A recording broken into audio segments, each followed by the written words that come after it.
कौन है यहाँ पे, डोमिसाइल किनके पास होगा, क्या क्राइटेरिया होगा, उनका आधार क्या होगा। यदि नहीं तय होता है तो निःसंदेह आने वाला जो भविष्य होगा वो अंधकारमय होगा झारखंड का। इसके मैं बहुत सारे उदाहरण आपके सामने रख सकता हूँ।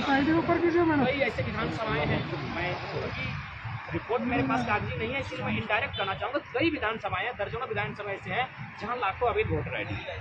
उन्हीं के कारण आज मुख्यमंत्री अगर अपने बयान से पलट रहे हैं तो उनका सबसे पहला कारण है अवैध वोटर आईडी। वे जान रहे हैं उनके पास जो विधायक हैं वे कहीं ना कहीं अवैध वोटर आईडी के दम पर यहाँ पर चुनकर आए हैं, और ये क्या असंवैधानिक मामला है। आप एक व्यक्ति 2 सीटों से विधानसभा चुनाव लड़ सकता है, 2 सीटों से संसद का चुनाव लड़ सकता है, लेकिन एक व्यक्ति वोटिंग एक ही जगह पे कर सकता है। ये संवैधानिक, ये कानूनी है। पर झारखंड राज्य मुझे लगता है एकमात्र ऐसा भारत का राज्य है जहाँ लगभग 30-40 लाख लोग अवैध वोटिंग करते हैं। और ये अगर आपको प्रमाण चाहिए, आप लोग मीडिया के कर्मी हैं, आप कभी चुनाव के समय हमारे साथ आइए, आपको प्रमाण सहित देंगे।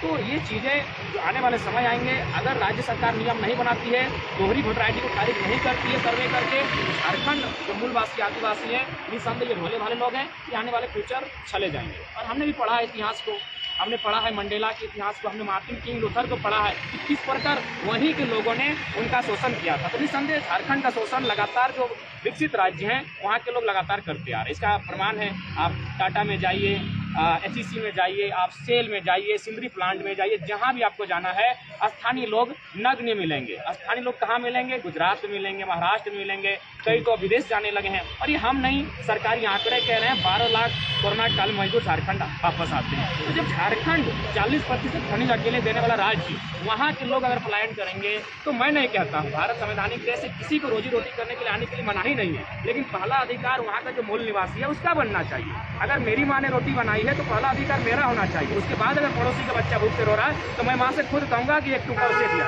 लेकिन पहला अधिकार मेरा होना चाहिए। लेकिन मेरी माँ की रोटी, झारखंड मेरा, यहाँ के संसाधन मेरे और हक अधिकार अन्य राज्यों का, ये बेईमानी है, ये असंवैधानिक है, ये गैर कानूनी है। हमारी लड़ाई न्याय संगत है और बिल्कुल विधिपूर्वक। राज्यपाल से क्या सकारात्मक पहलुओं पर चर्चा हुई? बिल्कुल, राज्यपाल महोदय ने भी कहा कि झारखंड निसंदेह जो झारखंड की अलग राज्य के बाद जो सबसे बड़ी समस्या है वो है स्थानीयता। राज्यपाल महोदय भी हमारे दुख से, हमारे दर्द से वाकिफ हैं कि स्थानीय निवासियों को लगातार चला जा रहा है। उन्होंने भी कहा कि मेरा जो रोल है, मेरा जो स्तर है, मेरी जो शक्तियां हैं उसका प्रयोग करते हुए मैं विधायिका को, मुख्यमंत्री महोदय को यह संदेश, आपका जो चिट्ठी है उसे प्रेषित करने का काम करूंगा और उनसे मैं कहूंगा कि हित में, तो झारखंड का हित हो, झारखंडियों का भला हो, कल्याण हो, उसके हित में कानून बनाए जाए। सिखाओगे हमको 40 लाख के मतदाता जिसको आप अभी बता रहे हैं, तो डाटा है आपके पास और राज्यपाल से मुलाकात में आपने कोई फैक्ट पेश किया है उनके समझ? मैंने पहले कहा कि इसको हम अनुमान कह रहे हैं, इसको हाँ डाटा इसलिए नहीं है। आप किस बात का डाटा का जिक्र करते हैं? कहा गया है ना, डॉक्टर अम्बेडकर ने भी कहा था कि संविधान अच्छा भी होगा, संविधान बुरा भी होगा, चलाने वाले पे निर्भर करता है। अगर चलाने वाला अच्छा होगा तो संविधान अच्छा चलेगा, चलाने वाला अगर बुरा होगा तो संविधान बुरे रास्ते पर जाएगा। उदाहरण के लिए आपका तेतुलिया में खान घटना हुई, आपने पढ़ा होगा, वहाँ प्रशासन की टीम कह रही है, अखबार वाले कह रहे हैं कि लोगों को कुछ नहीं हुआ, जबकि स्थानीय लोग कह रहे हैं कि लगभग दर्जनों नहीं 50 की संख्या में लोग मारे गए। तो आप किसका देखिएगा? आंकड़े, सरकारी आंकड़े सही छापते कहाँ हैं? आप जाइए, सरायकेला गोलीकांड 1948 की घटना को पेपर छापती है कि 20 से 36 लोग मारे गए हैं, स्थानीय लोग आज भी जीवित है, वे कह रहे 2000 लोगों का शहादत हुआ है। तो कहीं ना कहीं जो आंकड़े हैं उनको छुपाया जाता है। आप साथ में आइए। दो अलग अलग चीज़ों को मिला करके आप एक नया उदाहरण नहीं कर सकते। आप जो, क्योंकि आपको लोग सुन रहा है ना पूरे झारखंड में, अब जब आप एक नया आरोप लगा रहे हैं पूरे झारखंड में वैसे लोगों पे जो कि बाहर से आकर के रह रहे हैं, क्योंकि आपका सवाल तो उन्हीं के ऊपर जा रहा है। तो अगर वो फर्जी मतदाता हैं झारखंड में, क्योंकि अगर दूसरे स्टेट के भी मतदाता हैं और यहाँ पे मतदाता है, अब आप ऊपर से कर लीजिए, आराम से कर लीजिए। PhD भी कर रहे हैं। जी मैं, हाँ बिल्कुल बिल्कुल बिल्कुल मैं क्लियर कर देना चाहूँगा, पेपर कटिंग के माध्यम से क्लियर करना चाहूँगा। आप एक 4 साल या 5 साल पहले का पेपर कटिंग है। एक मित्र हैं जो उनका निवास है पड़ोसी राज्य में, क्योंकि मैंने स्पष्ट कहा कि मेरी लड़ाई किसी राज्य से नहीं है, झारखंड के अलावा जो भी राज्य के लोग यहाँ रहते हैं और अवैध रहते हैं उनसे है। तो उन्होंने स्पष्ट अपने सोशल साइट्स में लिखा कि मैं अपने राज्य में मतदान करने आया हूँ, बहुत खुशी हुआ। वो सोशल साइट्स में लिखते हैं। फिर वे क्या आते हैं, अपने धनबाद आते हैं और धनबाद में आके फिर चुनाव लड़ते हैं। जब ट्रोल होता है पुराना पोस्ट डिलीट करते हैं। तो है, हमारे पास प्रमाण है। लेकिन चूंकि सरकारी प्रमाण नहीं है, क्योंकि चुनाव लड़ना तो सरकार संवैधानिक अधिकार है, कहीं से भी लड़ सकते जी हैं। नहीं, वह आपका त्रिस्तरीय चुनाव है। अगर आप जानते हैं संवैधानिक, तो त्रिस्तरीय चुनाव वही लड़ सकता है जो वहाँ का निवासी हो। विधानसभा और लोकसभा कोई कहीं भी लड़ सकता है, त्रिस्तरीय चुनाव कोई कहीं भी नहीं लड़ सकता है। आपको जानकारी होनी चाहिए। स्थानीय नीति का क्या आप यहाँ पे मानते हैं? स्थानीय नीति खतियान के आधार पे बने, क्या वो 1932 हो, क्या हो? कानूनी समीक्षा हो, कानूनी समीक्षा हो, मुख्य केंद्र बिंदु 1932 को माना जाए, कानूनी समीक्षा हो, आयोग गठन हो, सरकार उस पर निर्णय करे, चर्चा करे, परिचर्चा करे।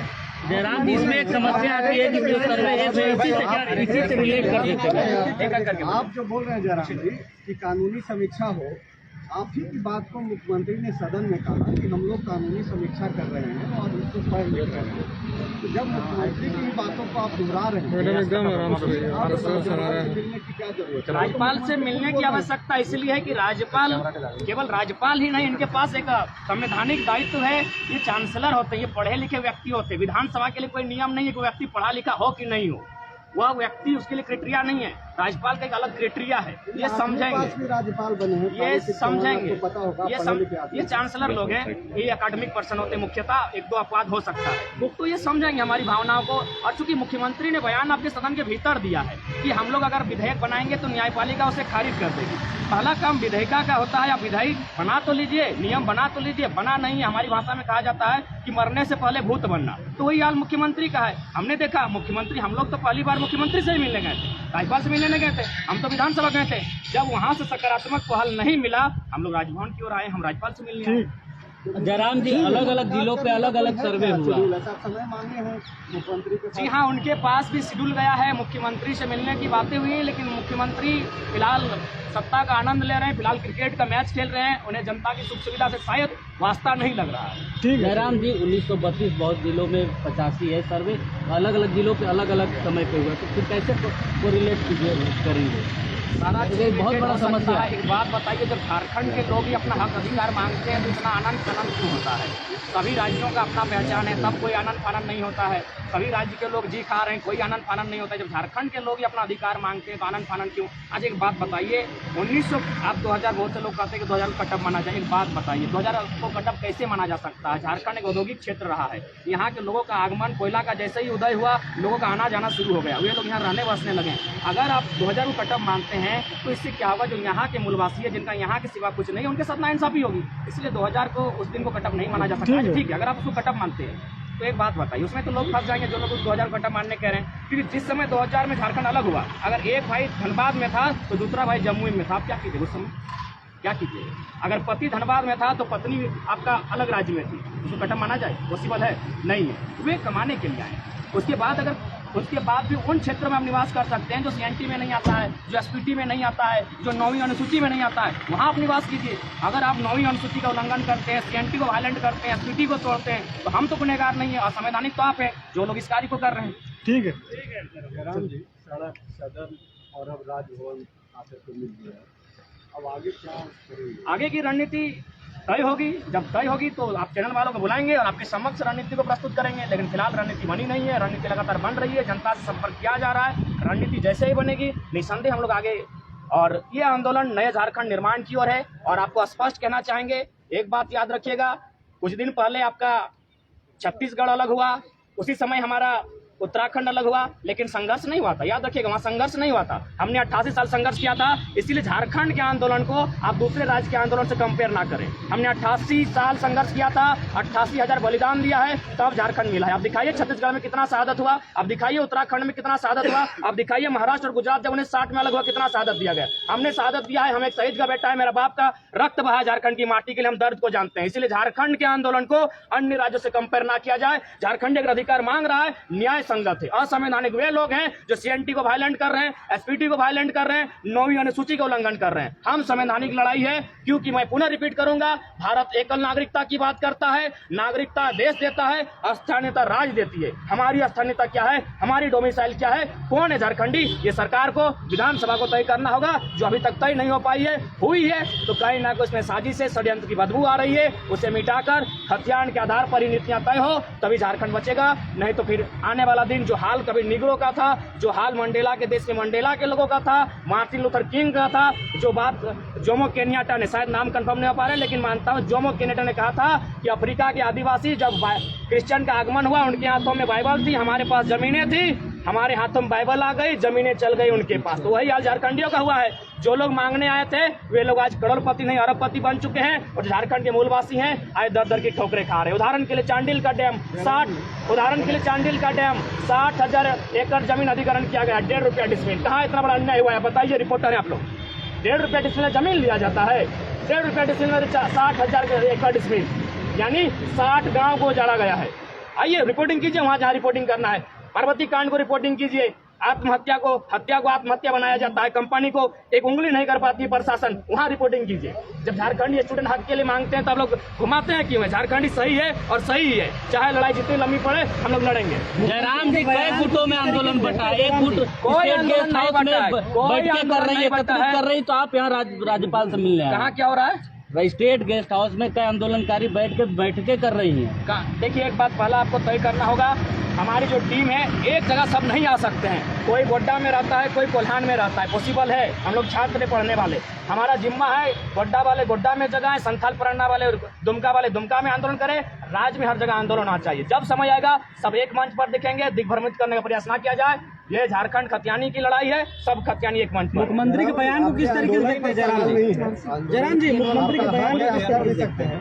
अभी आप एक बात बोले, एक सेकंड पहले साहब बोलिए, आपका सवाल क्या था? मुख्यमंत्री जी का जो बयान आया है उसको किस तरीके से क्या बयान था उनका, जरा बताइए। कि कोर्ट में वापस आ जाएगा। ठीक है, आप खतियान आधारित स्थान नीति बनाइए और नियोजन नीति में एक लाइन लिखिए कि जो झारखंडी है वही लोग इसको दावा कर सकते हैं। और दावा किस आधार पे करेंगे? आवासीय स्थानीय के आधार पे करेंगे, बात खत्म हो जाएगी। अरे 2 लाइन तो नियोजन नीति में जोड़ना ही है। आपका सवाल? एक सवाल आपने बोला कि आदिवासियों के हाल में प्रदेशों में जो है बाइबल संभाले, दूसरे पर नहीं, गलत सुना आपने। केन्या का बात क्या है? आप लोग दिग्भ्रमित ना करें। आपको कोई दिग्भ्रमित नहीं कर रहा है जयराम जी? नहीं, आप मीडिया वाले हैं, आप लोग गलत क्यों कह रहे हैं? हम दूसरा प्रदेश से बात नहीं कहा। केन्या को मैंने कहा, लेकिन अब झारखंड में ये चीजें देखने को मिल रही है। आप जो केन्या की बातें बोल रहे हैं तो झारखंड में देखने को मिल रहा है। देखिए बाइबल यहाँ भी तब आएगा। इसका मुझे जानकारी नहीं है। मैंने चूंकि मंडेला का उदाहरण दिया, मैंने चूंकि मार्टिन किंग लूथर का उदाहरण दिया, मैंने इस पर स्टडी नहीं किया है। जब मैं स्टडी करूंगा इस विषय पर बात करूंगा। ठीक है। एक वीडियो आपने जारी किया था जी। जब आपका एग्जामिनेशन है, मैं आंदोलन से दूर हो रहा है, क्या वो वीडियो सत्यता है? आगे आप आंदोलन में जी एग्जाम था, एग्जाम का पेपर हम लिख चुके हैं, मेरा सेमिनार था उसको प्रेजेंट कर चुके हैं, और फिर मेरा 15 या 20 दिन बाद फिर से सेमिनार प्रेजेंटेशन होगा। लेकिन आंदोलन चलता रहेगा, मेरी भूमिका होगी, मेरा समय रहेगा, हम आएंगे, आंदोलन करेंगे, क्योंकि आज झारखंडी नहीं लड़ता है तो निस्संदेह कभी लड़ नहीं पाएगा। चलो धन्यवाद सभी का।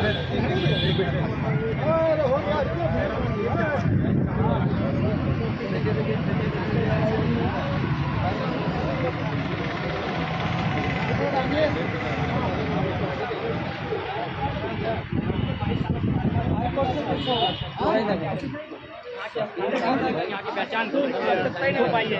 राजपूत महोदय ने सकारात्मक मैसेज दिया है हमारी टीम को, और निस्संदेह पर आशा है इस विषय पर संज्ञान देंगे।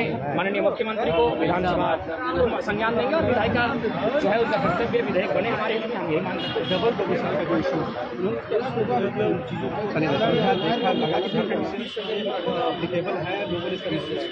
बिल्कुल उन्हें भी लग रहा होगा, क्योंकि आज 2 महीने से लगातार आंदोलन चल रहा है, तो निस्संदेह उन्हें भी लग रहा होगा कि कहीं ना कहीं मिसयूज हो ही रहा है, और इसमें कोई 2 राय नहीं है, लगातार हो रहा है। इसके कई आंकड़े आपको प्रस्तुत कर सकते हैं। आप कहते हैं तो हम पेपर कटिंग लेके आते, उसमें स्पष्ट लिखा है कि फर्जी जाति आवासीय बनाकर दरोगा बना, फर्जी जाति आवासीय बनाकर यहाँ टीचर बना, ऐसे कई उदाहरण मिल जाएंगे, कई नहीं हजारों में उदाहरण मिलेंगे। दूसरे पक्ष में बात होती है, मंच के जो लोग हैं वो कहते हैं कि हमारा झारखंड में क्या होगा? एक बात बताइए, क्या ये उचित होगा कि आप 2 राज्यों में आप घोषणा पत्र में लिखिए कि हमारे जो बच्चे हैं या फिर हमारे जो लोग हैं जो यहाँ बस गए हैं वे अन्य राज्यों में जहाँ आपका है वहाँ दावा नहीं करेंगे? आप वहाँ दावा मत कीजिए, क्योंकि शायद और एक घटना थी जब किसी व्यक्ति ने सुप्रीम कोर्ट में अपील किया था आरक्षण को लेकर, सुप्रीम कोर्ट ने खारिज किया कि आप आरक्षण एक ही राज्य में ले सकते हैं।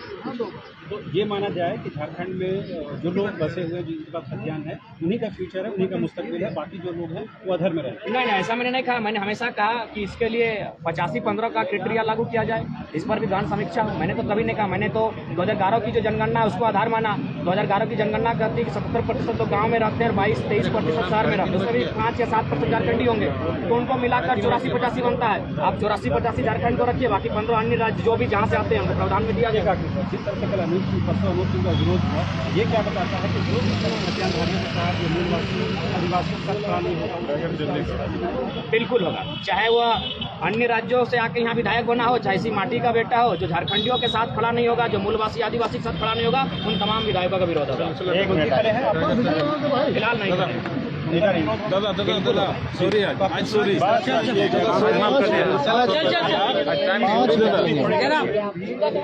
लोग साथ में नहीं लिए। देखिए, पहला बात है सीएम कहीं ना कहीं किसी दबाव में है। सीएम ने इस बात को कहा तो सबसे पहला बात है, अगर जो होता है चीटिंग का, जो होता है धोखेधड़ी का जो केस बनता है वो सीएम पर बने, क्योंकि सीएम ने कहा था कि खतियान की जो नीतियां हैं, नियोजन नीति, स्थान नीति, इनमें बदलाव किया जाएगा। तो यदि कोई गुनहगार है राज्य में, तो पहले गुनहगार हमारे आदरणीय मुख्यमंत्री महोदय हैं। उन्होंने जनभावनाओं को ठेस पहुंचाया है। 3.25 करोड़ की जो जनसंख्या है हमारी झारखंडी, उसे कहीं ना कहीं छलने का, ठगने का काम किया है। आप खुद अपने मैनिफेस्टो में आके बात कीजिए। आपने कहा है 32 खतियान की बात, आपने कहा है कि जो पुरानी नीतियां उन्हें रिजेक्ट करेंगे, तो गुनहगार वे हैं। 1985 का खतियान जब लागू हुआ था तो आजसू और बीजेपी ने मिलकर करवाया था, और अभी आपसे खतियान नहीं लागू हुआ था महोदय, एक बात क्लियर कीजिए। समय 1985 खतियान नहीं कहा गया था। 1985 से जो लोग रह रहे हैं, जो डीड भी जिनके पास है, नहीं भी है, मैंने 1985 को माना गया था। अगर आप वहाँ से उस समय से रह रहे तब झारखंडी है, जो कि गलत है। उस समय आजसू भी आप लोगों के समर्थन में थी कि 1985 लागू की जाए, लेकिन आजसू भी फिर से 1932 के समर्थन में आई है। देखिए, राजनीतिक हवा है, जनता के साथ लोग इधर उधर करते रहते हैं, लेकिन बिल्कुल निसंदेह भारतीय जनता पार्टी के साथ साथ आजसू भी दोषी है 1985 की नीति बनाने में, और जनता ने उन्हें सबक दिया, उन्हें उनकी सरकार को पदमुक्त किया। तो अभी वो 1932 को लेकर क्या है, तो क्या लग रहा है कि वो झारखंडियों की गुटबुक्स में रहना चाह रही है?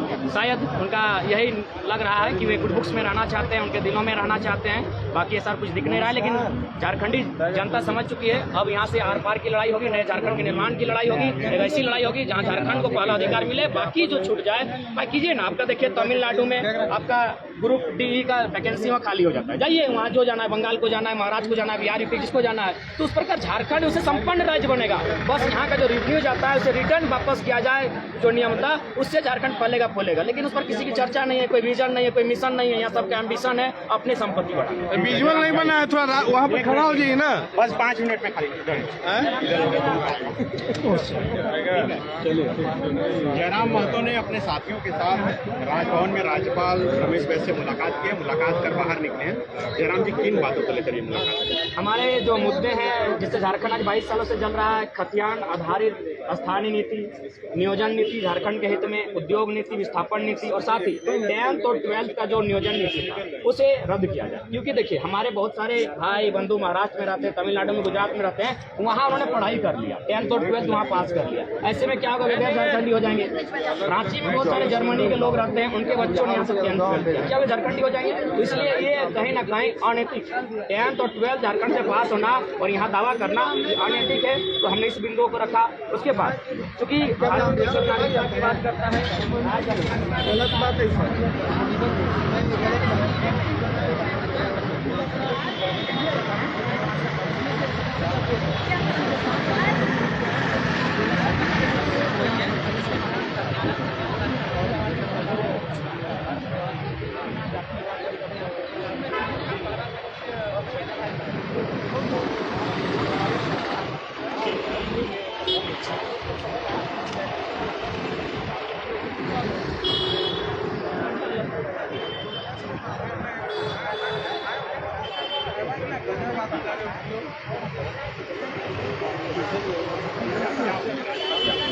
जल्दी करें। उन्होंने कहा निश्चय ही आपके सभी संदेशों को सकारात्मकता के साथ मुख्यमंत्री तक प्रेषित किया जाएगा, और निश्चय ही मुख्यमंत्री से बात होगी, झारखंड के हित में नीति और नियोजन बने। मुख्यमंत्री 2 दिन पहला दिन बोले कि 1932 लागू नहीं हो सकता, कोर्ट में जाकर ये पता चला है। दूसरे दिन वो आए सदन में और वो बोले कि जनभावना के अनुरूप बने। आप लोग दोनों बयान को कैसे देखें? देखिए, पहला बात, जब उन्होंने 1932 जब स्पष्ट कहा, मना किया, तो एक जनता में जो आक्रोश था वो आक्रोश देखने को मिला। हर जगह उनका पुनः उनका विरोध शुरू हुआ। तब उन्होंने अपने स्टेटमेंट को बदला। इसीलिए हम आंदोलन को जिंदा रखना चाहते हैं कि अगर सरकार, विधायक अगर बैकफुट पर है तो जनता के आंदोलन के कारण। इसलिए हम बार बार कहते हैं कि आंदोलन जीवन जल्दी चलना। कई लोग जो है लोग मुझे मुख्यमंत्री तक बोल रहे हैं, आप ही बोले तो नहीं, मैं तर्क के साथ प्रेजेंट करना चाहूँगा। मैंने अब तक एक अदा कदा ही होगा जो मैंने किसी को ठेस पहुँचाई, या तो मैं 100% कहना चाहूँगा मैंने किसी को ठेस नहीं पहुँचाई। मेरा तर्क देखिएगा, मैंने क्या कहा कि माननीय मुख्यमंत्री महोदय, आप विधायिका में हैं और आप न्यायपालिका की बात करते हैं। न्यायपालिका काम, न्यायपालिका को छोड़िए, आप विधायिका काम कीजिए। अगर आपको न्यायपालिका और विधायिका में फर्क नहीं मालूम है तो लोग भविष्य में आपको मुख्यमंत्री नहीं मुख्यमंत्री का, हमने तर्क दिया था, हमने डायरेक्टली मुख्यमंत्री नहीं कहा है। इसलिए मैं अपने तर्क पर अभी भी कायम हूँ। यदि मैंने जगन्नाथ महतो जी को भी कहा था, जब उन्होंने कहा था कि हमने धनबाद और बोकारो से महंगाई भोजपुरी हटा दिया, अगर स्टूडेंट सब में दम है क्रांतिकारी में तो पलामू से हटा, तो उनको स्पष्ट कहा, अरे हम लोग तो धनबाद और बोकारो के स्टूडेंट हैं, मंत्री आप ना झारखंड के हैं, हटाना आपका काम है ना। तो हमने तर्क के साथ उनको भी उत्तर दिया था और तर्क के साथ मुख्यमंत्री को भी उत्तर यही दे रहे हैं कि भैया अगर आपको विधायिका और न्यायपालिका में फर्क नहीं मालूम है तो लोग आपको मुख्य नहीं मुख्यमंत्री का। इसमें हम गलत कहा है, हमने तर्क के साथ कहा है। मुख्यमंत्री यह भी बोले कि फुटबॉल के मैदान में 4 दिन माइक पकड़ लेने से कोई नेता नहीं बन जाता। उन्होंने नाम नहीं लिया, लेकिन लग रहा था कि नहीं, डायरेक्ट एकदम डायरेक्ट हमला हम ही पे है, क्योंकि फुटबॉल में कमेंट्री के कारण ही आज जो पूरा स्टेट हमको सुन रही है, तो मेरा कॉन्फिडेंस वहीं से आया है, क्योंकि हम एक निर्धन छात्र हैं। हम कोई मंत्री का बेटा नहीं है कि हमको कोई बड़ा मंच बुला के कोई भाषण करने के लिए देता। तो क्या करते भाई, फुटबॉलर थे हम, फुटबॉल खेलते थे, अच्छा खेलते थे, जो शब्द रखने लगे, आप 5 मिनट संबोधन करने लगे, और मेरा कॉन्फिडेंस वहीं से आया है। मैंने फुटबॉल खेला हूँ, इसमें कोई झूठ नहीं है, सत्य है, मैंने बहुत सारी ट्रॉफियाँ जीती है। और एक बात, अगर हेमंत दादा ने ऐसा कहा कि एक फुटबॉल खेलने वाला नेता बनने जा रहा है तो मेरा नहीं, देश के महान संत आदरणीय स्वामी विवेकानंद का अपमान कर रहे हैं। क्योंकि विवेकानंद ने कहा था कि भारत के युवाओं, अगर भारत को आज़ादी दिलानी है तो तुम्हें फुटबॉल खेलना होगा। क्यों?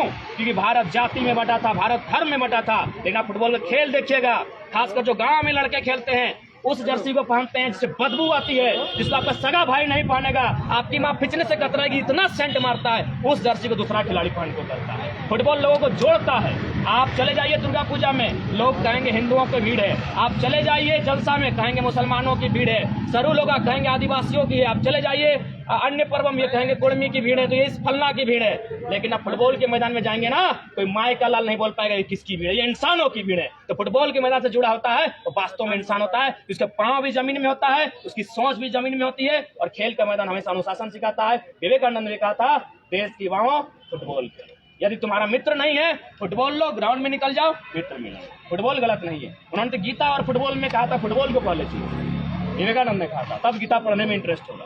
तो अगर वे फुटबॉल पर टिप्पणी कर रहे हैं, फुटबॉल प्लेयर पे कर रहे हैं, तो विवेकानंद का अपमान कर रहे हैं। सीधे बोले कि 4 दिन माइक पकड़ के वही हुआ, नेता नहीं बन जाता। हाँ सही बात है। फुटबॉल शब्द में आया ना भाई, फुटबॉल का मैदान शब्द में आया ना, फुटबॉल का शब्द आया नहीं, यानी विवेकानंद का अपमान किया। इसका मतलब हेमंत सोरेन आपके भाषण को सुन रहे थे? मना वे नहीं सुन रहे हैं, अच्छा, सुनाया उनका सुनाया जा रहा है। चूंकि कोयलांचल के 11 विधायक के पद मैं आसपास करना चाहूँगा। जो मेरा गांव में एक बहुत बड़ा टूर्नामेंट होता है, वहाँ लगभग 100-150 टीम भाग लेती है, और चीफ गेस्ट, चूँकि खेल का कार्यक्रम है, वो कोई पार्टी पॉलिटिक्स का नहीं है, जिससे टर्न होता है उन्हें बुलाते हैं। उस कार्यक्रम में बहुत सारे विधायक मंत्री आए हैं, लगभग 4-5-6 विधायक आ चुके हैं, अब तक 10-12 साल से चल रहा है। तो उन्होंने कान भरा होगा, पूछा भाई गिद्र में की करा लो, तो बोल दिया भाई गिद्र में फुटबॉल खेला लो और भाषण दे लो।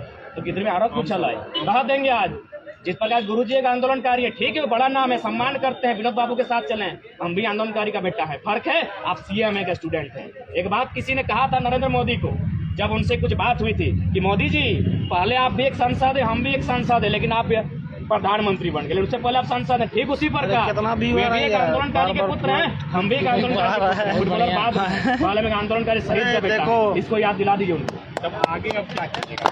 बयान दे दिया, गाँव को जोड़ दिए हो, नहीं गाँव नहीं है। देखिए, अगर मुख्यमंत्री जो वर्तमान सरकार है नहीं बना पाती है, निसंदेह मैं युवाओं को वही संदेश दूंगा जो असम में हुई थी 1985 में, कुंवारों की सरकार बनी थी। तमाम छात्रों कहेंगे सड़क पर आओ, और ये कभी जीत 81 में 81, जो लोग अगर 2-4 रहे हित में बात करते ठीक है, नहीं तो एक भी विधायक 2024 का सूरज देखा नहीं चाहिए।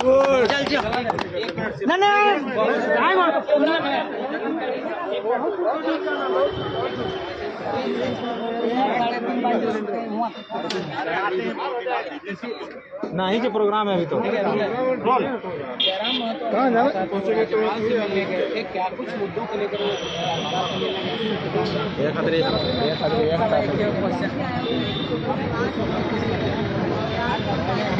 सभा पहले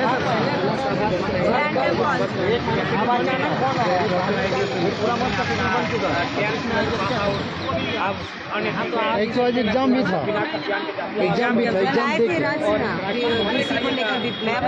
हाँ प्रो BC का ही करने के लिए हम आए थे ज्ञापन सौंपने आए थे वहाँ पे स्थानीय को मिलेगी। तो प्रश्न ये है कि स्थानीय है क्या आधार होगा स्थानीय होने का? कोई भी झारखंडी कहीं से आया कभी भी आया, रेंट में रहने वाले मेरे बहुत सारे साथी हैं, उनका नाम नहीं लूँ तो जो ईमानदार है बोलते हैं कि अरे हम तो 2 दिन पहले झारखंड आए लियो हमारे जातीय आवासीय बैठ गए। तो रेंट में रहने वाले लोग झारखंडी बन जा रहे हैं भैया। जो पढ़ने के लिए आए हैं PK रॉय कॉलेज में पढ़ते हैं, कोई हॉस्टल में रह के पढ़ते हैं, उनका जातीय आवासीय बन जा रहा है। 1932 इसलिए क्योंकि 1932 में लगभग पूरे झारखंडी के हाथ में खतियान जा चुका था।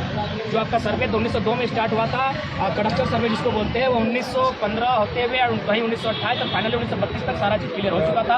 इसीलिए मांग हमेशा 1932 को केंद्र बिंदु माना जाता है। मुख्यमंत्री बोल रहे हैं कि किसके जयराम देखिए बनेगी, जरूर बनेगी। जब 28 राज्यों में से 18 राज्यों में खतियान आधार पर निकली है तो आपको बनाने में क्या तकलीफ है? यदि आप नहीं बनाते हैं तो निस्संदेह झारखंडियों का हाल बहुत बुरा होगा। वही हाल होगा जो कभी नाइग्रो का था अमेरिका में, जो लोग उनका देश उनकी माटी लेकिन वे गुलाम थे। जो हाल कभी केन्या के आदिवासियों का हुआ, जमीनें इनकी थी, आज जमीनें किन्हीं और के पास चलेगी। हमारे झारखंड में भी वही हो रहा है। जितने अरबपति बने सब बाहरी राज्य के लोग। फुटबॉलर की ओर इशारा किया, फुटबॉलर हम ही हैं, डायरेक्ट हम कहिए ना, हम ही वो फुटबॉलर है जिनको आदरणीय मुख्यमंत्री ने हमला किया है। बड़ा दुख लग रहा है। राज्य को चलाने वाला मुखिया एक छात्र की बातों से, अगर छात्र की लड़ाई से प्रोत्साहित हो जा रहा है तो ऐसे लोग राज्य चला रहे हैं, बड़ा दुर्भाग्य की बात है। उन्हें तो नियमता बात करना चाहिए, उन्हें तो अनुशासन से बात करना चाहिए। मेरे छात्रों, तुम लोग मेरे छात्र हो, मेरे झारखंड के भविष्य हो, आओ बैठ के बात करते हैं। लेकिन वे अगर इस तरह का टिप्पणी कर रहे हैं कि फुटबॉल खेलने वाला, फुटबॉल में भाषण देने वाला नेता बनने चला है, तो क्या भैया मैंने यहाँ मर्डर करने वाला नेता बन सकता है, धाराएं खाने वाला नेता बन सकता है, कोयला लूटने वाला नेता बन सकता है, तो फुटबॉलर में क्या बुराई? मुख्यमंत्री की जो बात मैंने तर्क से कहा था, मैं 1000 बार कहूँगा, मैंने कोई ऐसा बात नहीं कहा जो किसी को ठेस पहुँचे। मैंने ये कहा था कि आदरणीय हेमंत बाबू, आदरणीय मुख्यमंत्री हेमंत सोरेन जी को अगर विधायिका और न्यायपालिका में फर्क नहीं मालूम है तो आने वाली पीढ़ी उनको मुख्य नहीं मूर्ख मंत्री कहेगी। मैंने ये तर्क से कहा था, मैंने डायरेक्टली नहीं कहा था। मेरे वीडियो को रिपीट करके सुनिए।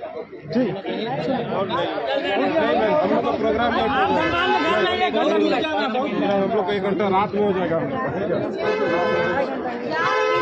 ऐसा मत